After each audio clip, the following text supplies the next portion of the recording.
वासेपुर में एक बहुत बड़ा पेड़ था। उस ऊंचे पेड़ पर रजनी नाम की एक चुड़ैल रहा करती थी। रवि एक साधारण युवक था जो मुंबई के एक ऑफिस में नौकरी करता था। हर दिन की तरह वही भागदौड़, वही भीड़ और वही थकान। लेकिन एक रात कुछ बदल गया। उस रात रवि ने एक अजीब सपना देखा।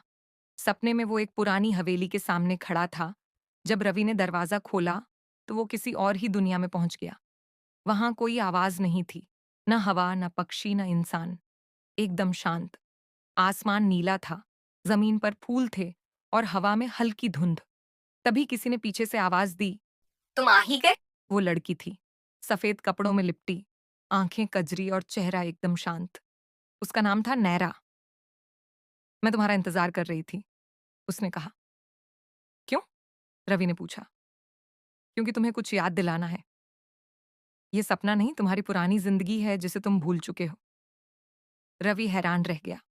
नैरा ने उसे एक झील के किनारे ले गई, जहां पानी बिल्कुल दर्पण जैसा साफ था। जैसे ही रवि ने उस झील में झांका, उसने खुद को देखा। नैरा ने बताया कि रवि एक योद्धा था जो एक शापित आत्मा से इस दुनिया को बचा रहा था। लेकिन उस युद्ध में वह मारा गया और फिर उसकी आत्मा मनुष्य रूप में धरती पर जन्म लिया है। और अचानक रवि की आंख खुल गई। वो अपने कमरे में था, पसीने से भीगा हुआ। क्या यह सिर्फ सपना था या कोई सच्चाई? ये सपना नहीं, कोई अतीत था। कुछ गांव में बहुत ही अजीब सी बात हो रही थी, कुछ भूत प्रेत आत्माओं की। खासकर यह बात है एक गांव हीरापुर की, जहां एक अजीब सी औरत हर पूर्णिमा की रात प्रकट होती थी। लोग कहते थे कि वो आम बेचने आती है। कोई नहीं जानता था कि वह कहाँ से आती थी और कहाँ चली जाती थी। ये बहुत रहस्यमय था। आज भी पूर्णिमा की रात है। कितना सुंदर चांद निकला है। ठंडी हवा बह रही थी और गांव की गलियां सन्नाटे में डूबी थीं। तभी गांव के चौक पर एक धीमी धीमी आवाज गूंजने लगी, आम ले लो, हीरापुर की निशानी मीठी आम। नीरज, जो गांव का सबसे निडर युवक था, अक्सर अपने दोस्तों के साथ देर रात तक बाहर रहता था। उस रात भी वह अपने दोस्तों के साथ चौपाल पर बैठा था। वो उस औरत की कहानियों को महज अफवाह मानता था और उसने कहा, अरे भाई, ये सब बुड्ढों की बनाई कहानियां हैं। चलो जरा हम भी देख कर आते हैं। इतनी सुंदर और मीठी आम आई है बेचने। और ये इतनी रात आम, आखिर बेचता कौन है? उसके दोस्त थोड़े डरे हुए थे, लेकिन राजा की हिम्मत देखकर वो भी उसके पीछे चल पड़े। गांव के चौक पर पहुंचकर उन्होंने देखा कि एक दुबली पतली औरत लाल साड़ी पहने सिर झुकाए बैठी थी। उसका चेहरा ढका हुआ था और वह लकड़ी के एक टोकरी में रंग बिरंगी आम रखे बैठी थी। ओ आम बेचने वाली, ये मुंबई की आम है। हमें भी दिखा जरा। देखें तो तेरी आम सच में अच्छी है या बस नाम की है। तभी वो औरत उसको घूर कर देखती है और फिर हल्की सी मुस्कान देते हुए बोलती है, कोई बात नहीं साहब, गलती इंसानों से ही होती है। वैसे इसका मूल्य तो तुम्हें कल पता चलेगा। नीरज ने उसकी ओर हाथ बढ़ाए, लेकिन जैसे ही उसके हाथ औरत के हाथ से छुए, उसे एक ठंडी सनसनाहट महसूस हुई। ऐसा लगा जैसे बर्फ के टुकड़े पर हाथ रख दिया हो। उसने झट से हाथ खींच लिया। चल भाई रामू, ये जगह अच्छी नहीं लग रही। तुझे मजाक करना था, तूने वो कर लिया। अब डर लग रहा है। हाँ भाई, सही बोल रहा है। यहाँ कुछ अजीब लग रहा है। अरे डरपोक हो, देखो मुझे नहीं पता था तुम इतने डरपोक हो। देखो कुछ नहीं हुआ। ये सब बकवास है। तुम इससे क्यों डर रहे हो? हम घर जा रहे हैं। तुझे चलना है तो चल, क्योंकि यहाँ अब कोई नहीं रुकेगा। अच्छा चलो, घर चलते हैं। गुस्सा मत करो।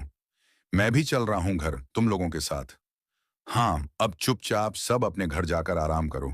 आज के लिए बहुत हुआ ये सब। लेकिन गांव के कोने में खड़ा एक विशाल और डरावना बरगद का पेड़, दिन में यह आम पेड़ जैसा लगता था, लेकिन रात होते ही इस पर किसी अजनबी शक्ति का साया महसूस किया जाता। सुबह का समय था। श्यामलाल काका, बरगद के पेड़ के बारे में सुना है।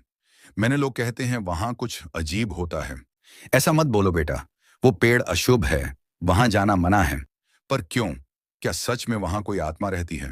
मैंने खुद देखा है उस पेड़ पर सफेद साड़ी पहने एक औरत को, उसकी लाल आंखें, उलझे हुए लंबे बाल, और वो हंसी। उफ, वो हंसी आज भी कानों में गूंजती है। वो कौन थी?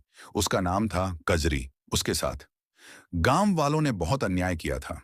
कुछ देर वहां रुकने के बाद वो दोनों चौपाल से उठ जाते हैं और एक खोखे की तरफ चाय पीने जाने लगते हैं।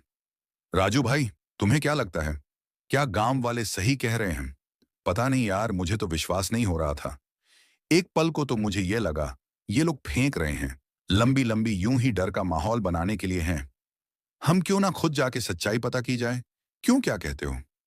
हाँ, मैं भी यही बोलने वाला था। तुमसे पता तो करना पड़ेगा, आखिर सच्चाई क्या है उस पेड़ की। शाम ढलने लगती है। राजू और कमल को गांव वालों की बातें अफवाह लगी, इसलिए उन्होंने तय किया कि वे खुद जाकर सच्चाई का पता लगाएंगे। वे दोनों बरगद के पेड़ तक पहुंचे। पेड़ का आकार डरावना था। जैसे ही उन्होंने पेड़ को छुआ, अचानक हवा तेज हो गई। चारों तरफ अजीब सा सन्नाटा छा गया। तभी पेड़ के पीछे से किसी के पैरों की आहट सुनाई दी। वे पीछे मुड़े, वहां कोई नहीं था। लेकिन तभी पेड़ के ऊपर से एक औरत की डरावनी हंसी गूंजी। दोनों की सिटी पिट्ठी गुल हो गई। दोनों गांव की तरफ भागे। पीछे से किसी के पैरों के घसीटने की आवाज आती रही। रात भी हो चुकी थी। डरावनी हंसी की गूंज उन्हें दिल का दौरा पड़ ही जाता। अगर उन्हें चौपाल पहुंचने में थोड़ा और वक्त लग जाता तो चौपाल पर पहले से ही बैठक हो रही थी। श्यामलाल काका, हमने उसे देखा, वो सच में वहां है। मैंने कहा था तुम लोगों से। अब वो तुम दोनों को छोड़ेगी नहीं, तो अब क्या किया जाए? कुछ तो करना ही पड़ेगा। सुरक्षा के लिए उस पेड़ की आत्मा से बचने का कुछ तो उपाय होगा। उपाय तो अब पंडित जी ही बता सकते हैं। चलो, सुबह पंडित जी से मुलाकात करके ही कुछ सुझाव मिलेगा। फिर अगली सुबह राजू गांव के पंडित जी के पास गए, जो इस आत्मा के बारे में जानते थे। उन दोनों ने जब पंडित जी को बच्चे का गायब होना और परछाई का दिखना जैसी घटना बताई, तो पंडित जी समझ गए।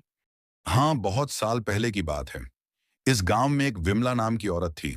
विमला इस गांव की सबसे सुंदर लड़की थी, लेकिन गांव वालों ने उसे डायन कहकर जिंदा जला दिया था।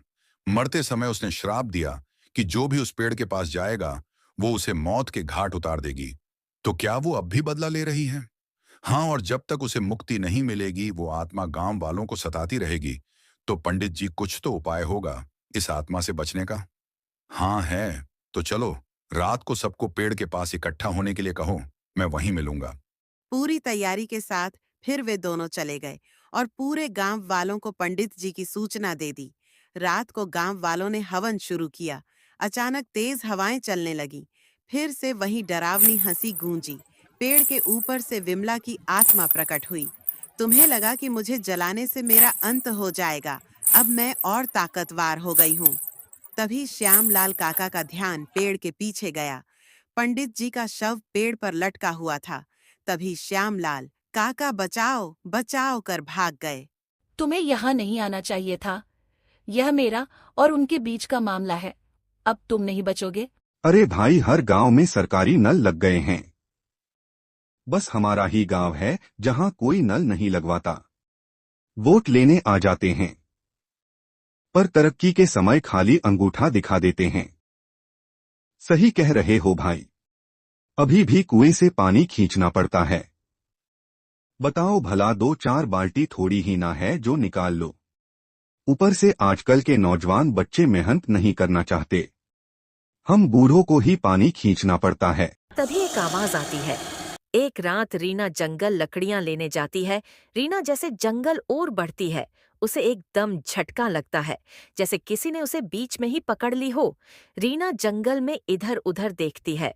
अरे, यहाँ तो कोई फिर आवाज कहाँ आ रही है? फिर रीना रुक जाती है। रीना जैसे ही फिर से चलने लगती है, फिर रुक जाती है और साथ ही एक डरावनी आवाज आती है, लकड़ी चाहिए तो खुद अंदर आकर लेना पड़ेगा। रीना अब थोड़ी डर जाती है।